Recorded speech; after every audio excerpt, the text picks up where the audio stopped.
Now we will begin Part A with the first conversation. Number 1. Do you want to go on a trip with us to Florida this spring? It'll cost about $300 a person. $300? Do you think I just inherited a fortune? What can be inferred about the man? Number 2. My watch stopped again, and I just got a new battery. Why don't you take it to Smith Jewelry? They can check it for you, and they're pretty reasonable. What does the man mean? Number 3. We're going to change our meeting from Monday to Tuesday. It's all the same to me. What does the man mean? Number 4. We plan to go to the beach after class. Want to come? I'd love to, but Professor Jones wants to speak with me. What will the woman probably do? Number 5. Janet sounded worried about her grades. But she's getting A's and B's, isn't she? What does the man imply about Janet? Number 6. You look great since you've been taking those exercise classes. Thanks. I've never felt better in my life. What does the man imply?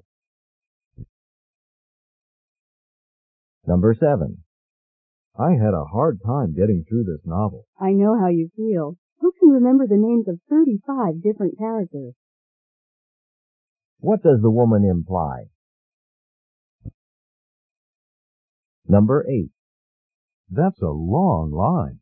Do you think there'll be any tickets left? I doubt it. Guess we'll wind up going to the second show. What does the woman mean? Number 9. This course is much too hard for me. Sorry you decided to take it, huh? What does the man ask the woman? Number 10. Are you going home for winter vacation? I've agreed to stay on here as a research assistant. What can be inferred about the woman? Number 11. Hello? Hello, this is Dr. Gray's office. We're calling to remind you of your 4:15 appointment for your annual checkup tomorrow. Oh, thanks. It's a good thing you called. I thought it was 4:15 today. What does the man mean? Number 12. How wonderful! You won the scholarship. Can you believe it? No, it's almost too good to be true. What does the man mean? Number 13. Excuse me, Professor Davidson, but I was hoping to talk to you about my class project for economics. I have a class in a few minutes. Why don't you come and see me during office hours tomorrow? When will the woman discuss her project with Professor Davidson? Number 14. How are you feeling? The stuff the nurse gave me seems to have helped, but it's making me awfully drowsy.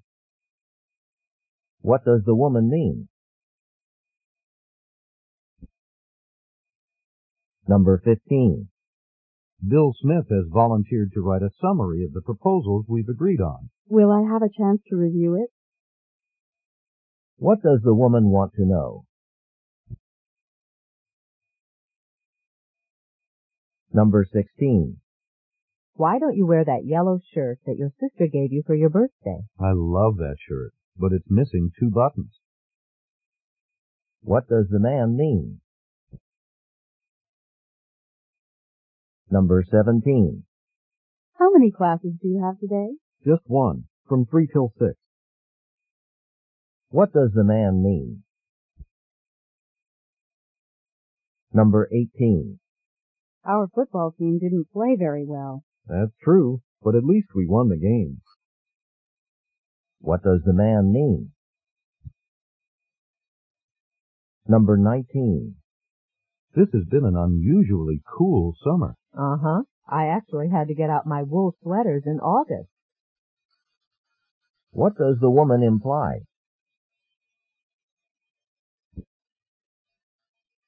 Number 20. I got some bad news today. The store where I work is laying off staff. Are they going to let you go? What does the woman want to know? Go on to the next page. Number 21. I'd like to pick this film up by 4 tomorrow afternoon. I can have it for you at 2 if you'd like. What does the woman say about the film? Number 22. I talked to Philip today, and he said he'd be coming to the party. Oh, so he can come after all.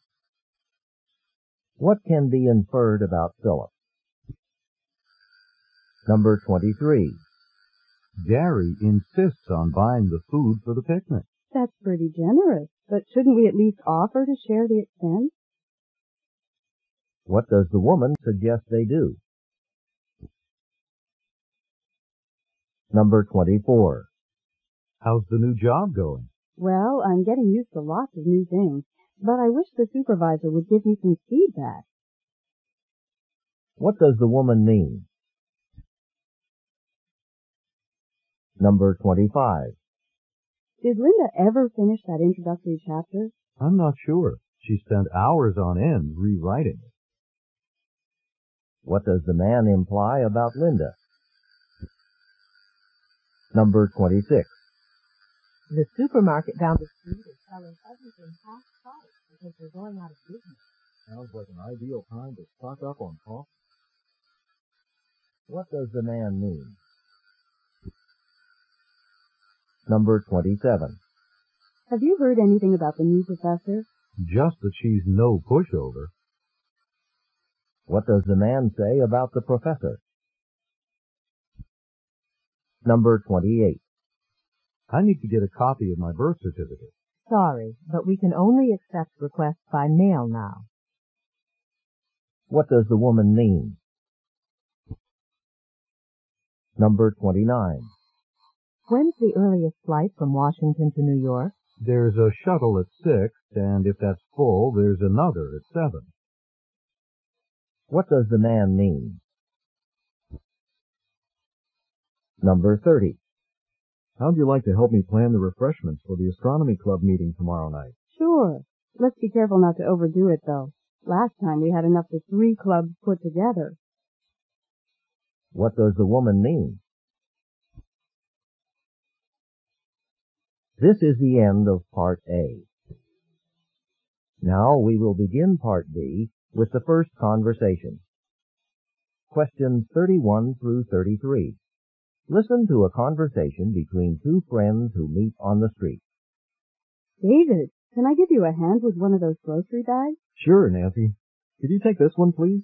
I didn't realize how heavy these bags would be. Why'd you buy so much stuff when you have to walk home from the store? Well, I didn't intend to buy a lot, but I'm having some people over, and I guess I needed more than I expected. What's the occasion? Well, the people I live with, the Kramers, have been on vacation for a month, and I thought I'd surprise them. I'm inviting some of their friends and family for a welcome home dinner. That's really thoughtful of you. I figure it's the least I can do for them. They've been letting me stay with them rent-free while I'm in school. Really? That's pretty generous of them. Well, they understand how difficult it is to make ends meet when you're a student. They've been such a big help to me. I thought that this might be a small way to thank them for their generosity. Number 31. What is David trying to do? Number 32. Why did David think he wouldn't have a problem? Number 33. Why is David appreciative of the Kramers? Questions 34 through 37. Listen to a conversation between 2 friends. Hey, how was your trip? Wonderful. I spent most of my time at the art museum. I especially liked the new wing. I was amazed to hear the guide explain all the problems they had building it. Right. I just read an article that went on and on about the cost. $90 million total, I think. Yeah, the guide mentioned that. You could see they spared no expense. It looked really unusual, at least from what I saw in the picture. It is. The basic design is 2 triangles. In fact, there are triangles all over. the paving stones in the courtyard, the skylights, and even a lot of the sculptures. One sculpture is a mobile. It's in the courtyard, and it's made of pieces of aluminum that move slowly in the air. It's really impressive. That was in the article, too. It said the original was steel, and it weighed so much that it wasn't safe to hang. Right. They did it over in aluminum so it wouldn't come crashing down on someone's head. You know, the article went into that in detail. There was even an interview with the sculptor. I'd like to read that. Would you mind if I borrow the magazine sometime? No, I wouldn't mind, if I haven't thrown it out yet. Number 34. What did the woman think of the new wing of the museum? Number 35. How had the man learned about the museum? Number 36. According to the woman, what do the paving stones, skylights, and mobile have in common? Number 37. What was the problem with the original mobile? This is the end of Part B. Now we will begin Part C with the first talk. Questions 38 through 41. Listen to an announcement in a university class. In the few minutes that remain of today's class, I'd like to discuss next week's schedule with you. Because I'm presenting a paper at a conference in Detroit on Thursday, I won't be here for either Wednesday's or Friday's class. I will, however, be here for Monday. Next Friday, a week from today, is the midterm exam, marking the halfway point in the semester. Professor Andrews has agreed to administer the exam. In place of the usual Wednesday class, I've arranged an optional review session. Since it is optional, attendance will not be taken. However, attending the class would be a good idea for those worried about the midterm. So remember, optional class next Wednesday, midterm Friday. Number 38. What is the purpose of the talk? Number 39. At what point during the semester does this talk take place?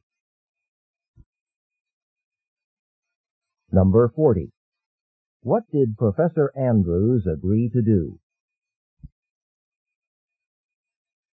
Number 41. What will occur at next Wednesday's class time? Questions 42 through 46. Listen to part of a talk given in an anthropology class. Today's lecture will center on prehistoric people of the Nevada desert. Now, most of these prehistoric desert people moved across the countryside throughout the year. You might think that they were wandering aimlessly. Far from it. They actually followed a series of carefully planned moves. Where they moved depended on where food was available, places where plants were ripening or fish were spawning. Now, often when these people moved, they carried all their possessions on their backs, but if the journey was long, extra food and tools were sometimes stored in caves or beneath rocks. One of these caves is now an exciting archaeological site. Beyond its small opening is a huge underground grotto. Even though the cave's very large, it was certainly too dark and dusty for the travelers to live in. But it was a great place to hide things, and tremendous amounts of food supplies and artifacts have been found there. The food includes dried fish, seeds, and nuts. The artifacts include stone spear points and knives. The spear points are actually rather small. Here's a picture of some that were found. You can see their size in relation to the hands holding them. Number 42. What is the main subject of this talk? Number 43. What point does the speaker make about the prehistoric people of the Nevada desert? Number 44. Why didn't people live in the cave described by the speaker? Number 45. What have archaeologists found in the cave? Number 46. Why does the speaker show a photo to the class? Questions 47 through 50. Listen to part of a lecture given in a marine biology class. To us, the environment in which fish dwell often seems cold, dark, and mysterious. But there are advantages to living in water, and they've played an important role in making fish what they are. One is that water isn't subject to sudden temperature changes. Therefore, it makes an excellent habitat for a cold-blooded animal. Another advantage is the water's ability to easily support body weight.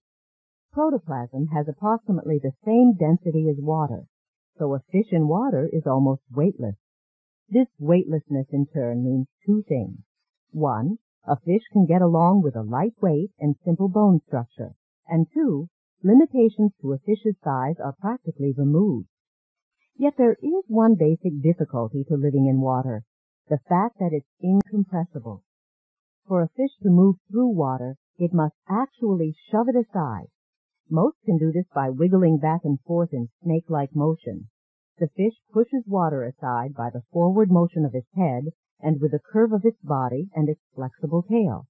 Next, the water flows back along the fish's narrowing sides, closing in at the tail and helping the fish propel itself forward. The fact that water is incompressible has literally shaped the development of fish. A flat and angular shape can be moved through water only with difficulty, and for this reason, fish have a basic shape that is beautifully adapted to deal with this peculiarity. Number 47. What is the talk mainly about? Number 48. What does the speaker mention as a problem that water presents to fish? Number 49. The speaker compares a fish's movement with that of what creature? Number 50. What aspect of a fish does the speaker discuss in the most detail? This is the end of Section 1, Listening Comprehension.